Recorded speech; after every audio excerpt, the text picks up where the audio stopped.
بالله من شرور أنفسنا ومن سيئات أعمالنا من يهده الله فلا مضل له ومن يضلل فلا هادي له ونشهد أن لا إله إلا الله وحده لا شريك له ونشهد أن سيدنا ومولانا محمدا عبده ورسوله أما بعد فأعوذ بالله من الشيطان الرجيم بسم الله الرحمن الرحيم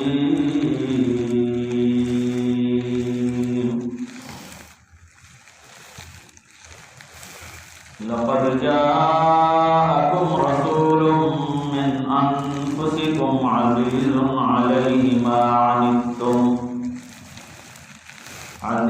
عليه ما عنتم حريص عليكم بالمؤمنين رؤوف رحيم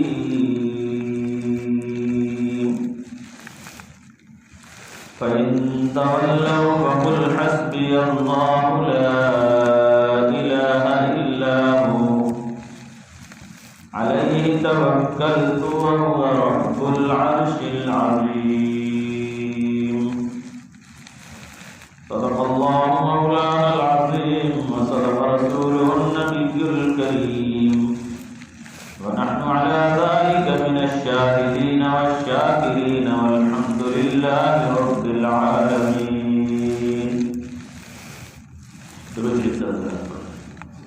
اللهم صل على سيدنا ومولانا محمد وعلى آل سيدنا ومولانا محمد وبارك وسلم. معزز سامعین، بزرگوں اور دوستوں، گزشتہ جو میں ایک مضمون شروع کیا تھا،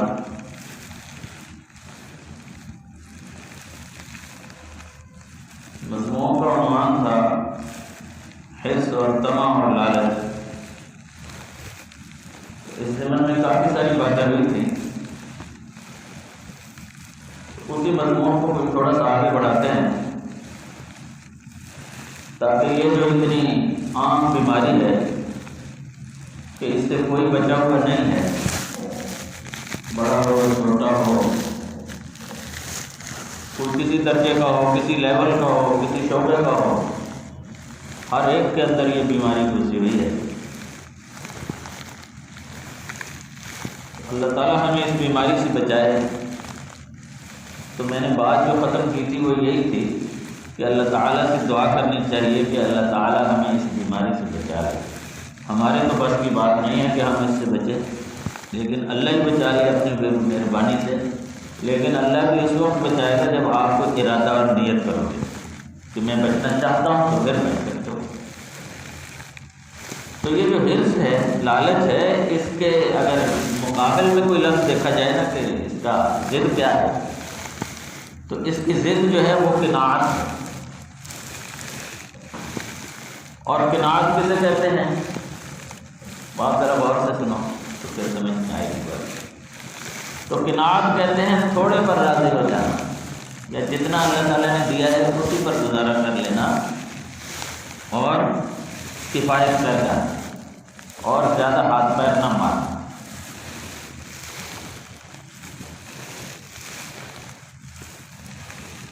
اگر آپ کیڑوں مکوڑوں میں دیکھیں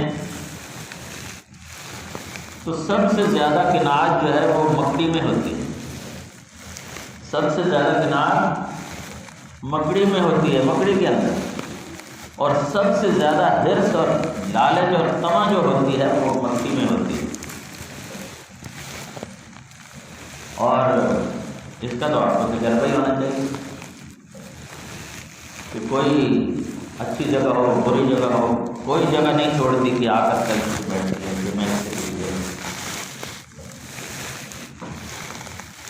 لیکن مکھی جو ہے وہ مکڑی کی غذا بن جاتی ہے. مکڑی کے جال میں پھنس جاتی ہے، لالچ کے طور پر جاتی ہے اس میں۔ اللہ تعالیٰ نے اسی لیے مکھی کو مکڑی کی غذا بنا دیا کہ تمہارے اندر طمع زیادہ ہے اور اس کے اندر صبر زیادہ ہے۔ وہ خاموشی سے بیٹھے انتظار کرتی رہتی ہے کہ اللہ کبھی کو بھیجے تو پھر میں کہوں۔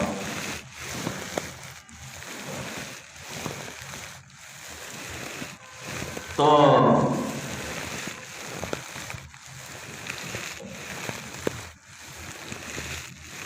مکھی کے اندر جو ہے وہ طمع زیادہ ہوتی ہے اور مکھی جو ہے اس کے اندر صبر زیادہ ہوتا ہے۔ تو اللہ تعالیٰ اس لالچی اور طمع والی کو صبر والی کی غذا بنا دیتا ہے۔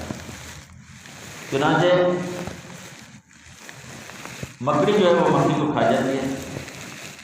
تو اس لیے ہمیں چاہیے کہ ہم طمع جو ہے وہ دل میں پیدا نہ ہونے دیں، سمجھ آئی؟ تو یہ بات سنانے کا مطلب یہ ہے کہ طمع کرو گے تو نقصان ہی اٹھاؤ گے۔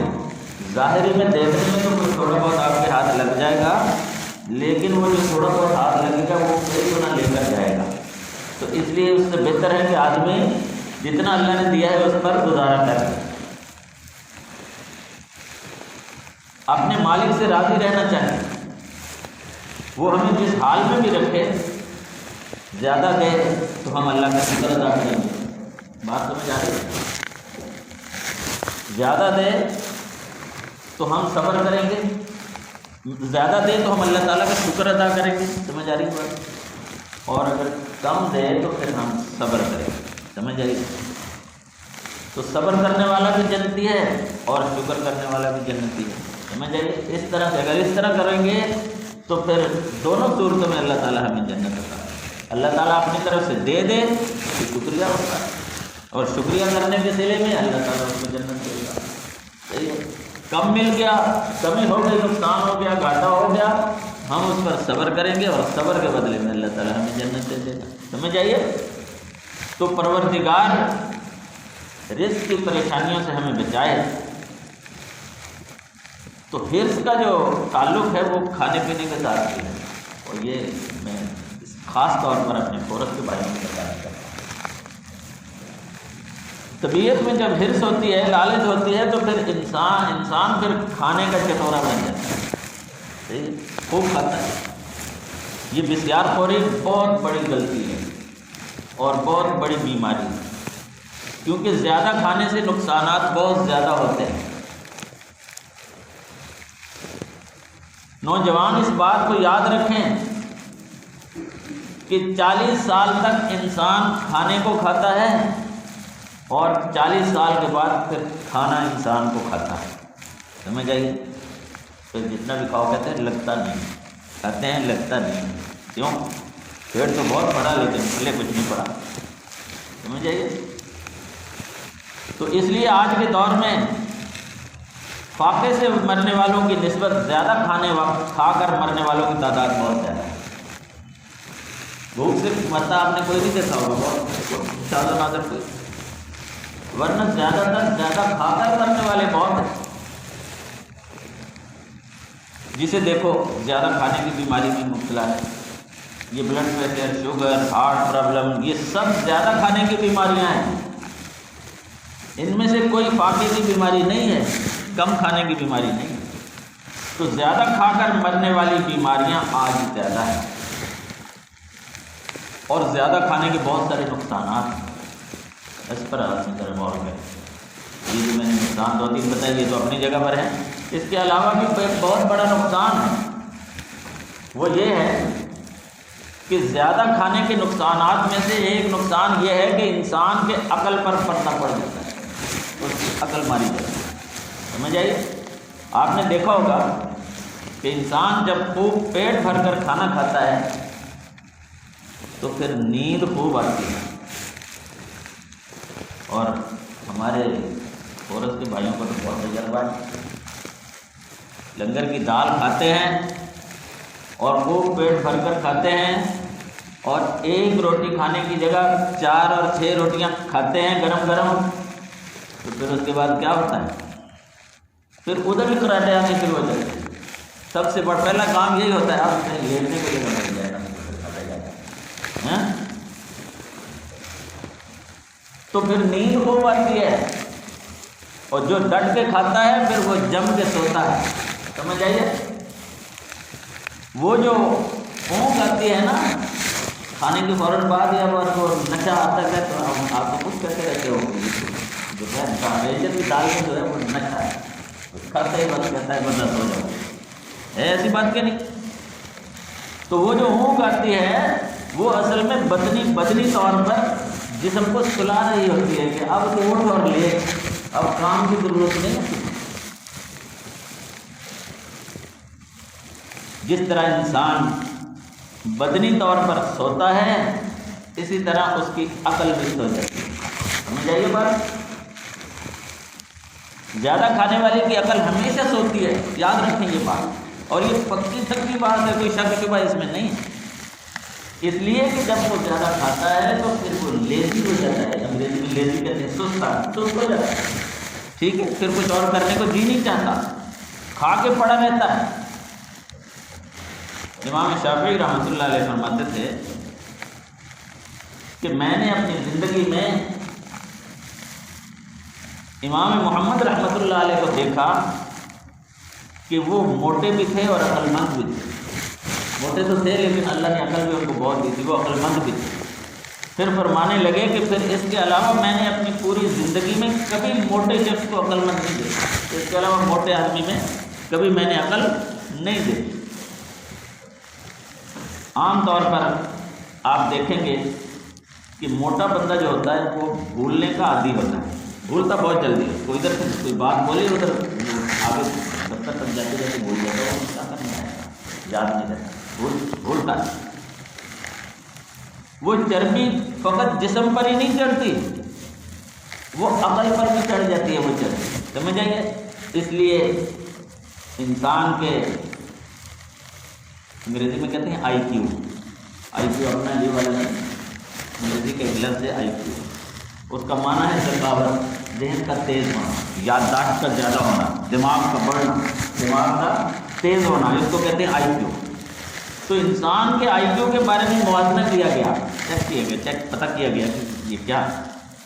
معلوم ہوا کہ سب سے زیادہ آئی کیو ان لوگوں کا ہوتا ہے جن کے ویٹ اور وزن تھوڑے ہوتے ہیں. جن کا جتنا کم وزن ہوتا ہے اس کا آئی کیو اور اس کی ذہنی صلاحیت جو ہے اتنی زیادہ ہوتی ہے.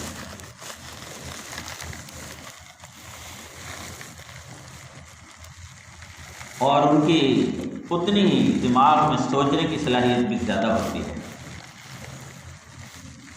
آپ نے ایک سائنسدان ہے بہت بڑا آئنسٹائن کا نام سنا ہوگا، پڑھے لکھے لوگ ہیں آپ. تو یہ جو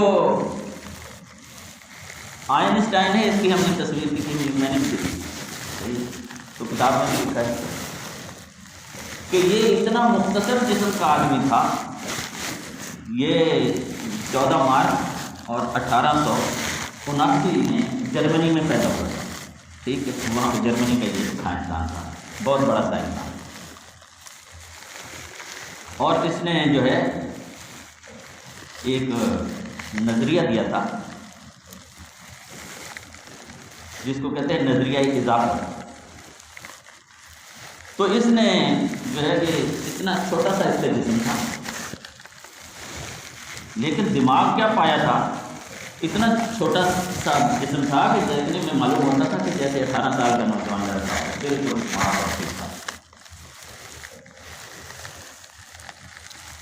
لیکن اس نے دماغ کیا پایا تھا، تو اس نے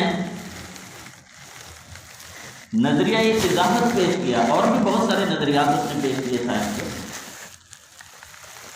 گریٹیوٹی اس کو انگریزی میں کہتے ہیں، نظریہ اضافت اس نے پیش کیا تھا. تو سائنس کی دنیا میں آج مادہ پرست لوگ جو ہیں وہ سائنس کے لوگ جو ہیں وہ اس کی اتنی عزت کرتے ہیں جیسے دین میں ہم پیغمبروں کی عزت کرتے ہیں نا، ایسے وہ لوگ اس کی عزت کرتے ہیں. تو اس کا اتنا مختصر سا جسم تھا کہ بندہ ایک ہاتھ سے اس کو اٹھا لے. بات کو جلدی سمجھ جانا یہ ایک صفت ہے، اور عموماً ان لوگوں میں ہوتی ہے جن کی وزن کم ہوتے ہیں. سمجھے؟ وزن کن کے کم ہوتے ہیں، کم کرتے ہیں. سمجھے؟ اسی لیے محدثین کے حالات پڑھیں آپ، ساروں کے تو میں آپ کو نہیں بتا سکتا. بلکہ جتنے محدثین تھے یادداشت والے تھے وہ کھانا کم کھاتے تھے، کم کھانے والے تھے. تو امام بخاری رحمۃ اللہ علیہ کی واقعات سے کتابیں بھری پڑی. امام بخاری رحمۃ اللہ علیہ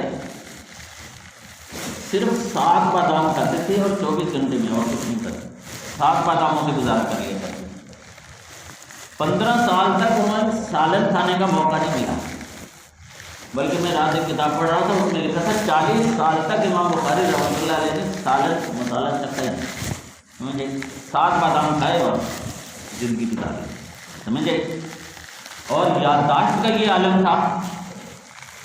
ویسے بے شمار واقعات ہیں ان کے، لیکن یہ اتنا ہی آپ سمجھ لیں کہ 6 لاکھ حدیثیں ان کو زبانی یاد تھیں. 6 لاکھ حدیثیں، متن بھی اور اسناد بھی. سند بھی یاد تھی اور متن بھی یاد تھی. اور سند کا مطلب یہ ہوتا ہے کہ انہوں نے اپنے استاد، پھر ان کے استاد، پھر ان کے استاد، یہاں تک کہ رسول اللہ صلی اللہ علیہ وسلم تک کا سارا سلسلہ ہر حدیث کے ساتھ یاد کر دی. یہ حدیث میرے فلاں استاد نے مجھے سنائی، اس کو فلاں استاد نے سنائی، اس کو اس کے فلاں استاد نے سنائی، اس کو فلاں تابعی نے سنائی، اس کو فلاں صحابی نے سنائی، اور اس کو رسول اللہ صلی اللہ علیہ وسلم.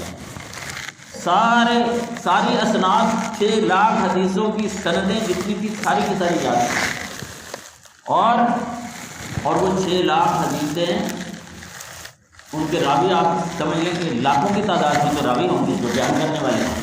سمجھ آئی؟ اتنی یادداشت تھی. پھر کہتے ہیں خود امام بخاری رحمۃ اللہ علیہ بتاتے ہیں کہ ان سارے راوی اور میرے جو استاد ہیں ان ساروں کے شجرہ نسب بھی مجھے یاد تھے، ان کے نام یاد تھے، ان کے ماں باپ کے نام یاد تھے، ان کے شہر جہاں یہ پیدا ہوئے وہ مجھے یاد تھے، ان کی تاریخ پیدائش یاد تھی، ان کی تاریخ وفات یاد تھی. سب کے سب کچھ زبانی یاد. اتنے چھوٹے تھوڑا سا کھانے والے اتنے مختصر آدمی اور اتنا.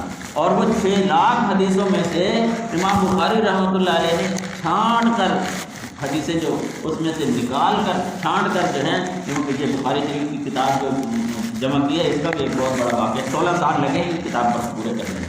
تو 16 سال تک یہ ساری کوشش کرتے رہے اور کر کے جو ہے وہ 8000 حدیثیں اس میں جمع کی، وہ بھی تکرار کے ساتھ. اور تکرار اگر نکال دیں تو وہ 5-6 ہزار حدیثیں بنتی. 6 لاکھ میں سے 5-6 ہزار حدیثیں نکال کر جو ہے وہ جو ہے کتاب کی شکل میں پیش کی. سمجھ آئی؟ اور تو اتنی یادداشت تو آپ اندازہ نہیں لگا سکتے کہ یہ اس کا وہ ہم سوچ بھی نہیں سکتے اس بات کو. ہمیں تو ایک آیت یاد نہیں ہوتی، نماز یاد نہیں ہوتی. پچھلے 3-4 سال سے ہم نماز یاد نہیں ہوتی، نماز کا ترجمہ یاد نہیں ہوتا. ٹھیک ہے، کیوں یاد نہیں ہوتا؟ لنگر پر زور ہے، یاد کرنے اور پڑھنے پر توجہ ہی نہیں ہے، یاد خیال ہی نہیں ہے. ایک مرتبہ امام بخاری رحمۃ اللہ علیہ بیمار ہے، تھوڑی طبیعت خراب ہو گئی. انہوں نے حکیم سے اپنا چیک اپ کرایا، حکیم کے پاس گئے چیک اپ کرانے کے لیے، چیک کر لیا. حکیم نے جب اس کو دیکھا، چیک کیا اور تاریخ خبر لی تو وہ کہنے لگا حکیم کہ اس نے تو کبھی زندگی میں مرچ مسالہ کھایا ہی نہیں. اس کا تو یہ صورت حال ہے. جب امام بخاری رحمۃ اللہ علیہ سے پوچھا گیا تو آپ نے فرمایا کہ 15 سال سے میں نے سالن کبھی نہیں کھایا. سمجھ آئیے؟ پوچھا تو پھر کیا کھاتے ہو؟ فرمانے لگے کہ بس 7 دانے بادام کے کھا کے گزارا کر لیتا ہوں اور باقی وقت کھانے کے بجائے میں حدیثیں یاد کرنے پر لگا دیتا ہوں. باقی وقت میں حدیثیں پڑھتا ہوں اور حدیثیں یاد کرتا ہوں. صحابہ کرام کے بارے میں آتا ہے کہ وہ جہاد پر جا رہے تھے، ان کو پورے دن میں 1 کھجور کھانے کے لیے ملتی تھی. اتنا کم تھی خوراک، راشن اتنا تھوڑا تھا کہ 24 گھنٹے کے لیے 1 کھجور ملتی تھی. تو اس کا مطلب یہ ہے کہ 1 کھجور میں جتنی توانائی ہوتی ہے کہ جو 24 گھنٹے بندہ آرام سے گزارا کر سکتا ہے. اور ڈاکٹروں نے تو یہاں تک لکھا ہے کہ جو بندہ 1 کھجور کھا لے اس کے جسم میں اتنی کیلریز اور اتنی طاقت آ جاتی ہے کہ 3 دن تک اس کو بھوک کی وجہ سے موت نہیں آتی. سمجھ آئیے؟ تو اب ہم اندازہ لگائیں کہ ہم کدھر کھڑے ہیں. تو میڈیکلی طور پر اگر ہم دیکھا جائے تو ہم جو کھا رہے ہیں اس میں سے ممکن ہے 25% تو ہماری ضرورت ہو، جسم کی 25% ہمیں ضرورت پوری ہوتی ہے. باقی 75% تو ہم کھا کر چبا کر جو ہے وہ جسم کے اندر سے گزار کر نکال دیتے ہیں. بس اس سے زیادہ اور کچھ نہیں. سمجھ آئے؟ کیونکہ جتنی ضرورت ہے جسم نے تو اتنا ہی رکھنا ہے. ہمارے جسم کا ہمارے جسم کو زیادہ کھانے کا کچھ فائدہ نہیں ہوتا، اتنا زیادہ ہم کھانے کے عادی ہیں، حالانکہ انسان کی اصل ضرورت جو ہے وہ بہت تھوڑی سی ضرورت ہے۔ تو نتیجہ کیا ہوگا ساری بات کا؟ Over eating. جب آدمی زیادہ کھائے گا تو پھر زیادہ کھانے کی بیماری اس کو ہوگی، اور بسیار خوری اور اوور ایٹنگ کے مریض بن جائیں گے۔ معدے پر بوجھ زیادہ ہوگا، گیس کا پرابلم ہوگا، جسم پر چربی زیادہ آئے گی، چنانچہ درمیان میں سے میری طرح موٹے ہو جائیں گے اور اوپر نیچے سے باہر پتلے ہوں گے، جسم بے ڈنگا ہو جائے گا۔ تو کھائیں اور پھر ورزش نہ کریں تو پھر یہی صورتحال ہونی۔ تاکہ کھاتے ہیں تو پھر اگر محنت کریں، ورزش کریں، بھاگ دوڑ کریں تاکہ کیلریز جل جائیں، جو طاقت آپ کو آئی ہے وہ ختم ہو جائے۔ تو اگر ورزش والا کام نہیں ہے تو پھر کھانے میں آدمی کو احتیاط کرنی چاہیے۔ تو آگے مثالیں تو بہت سارے ہیں اور یہ مضمون بھی بہت لمبا ہے، تو وقت بھی ہو گیا ہے۔ تو اللہ تعالیٰ مجھے اور آپ کو عمل کی توفیق عطا فرمائے اور ہمیں صحیح معنی میں مسلمان بننے کی توفیق عطا فرمائے۔ وآخر دعوانا الحمدللہ رب العالمین۔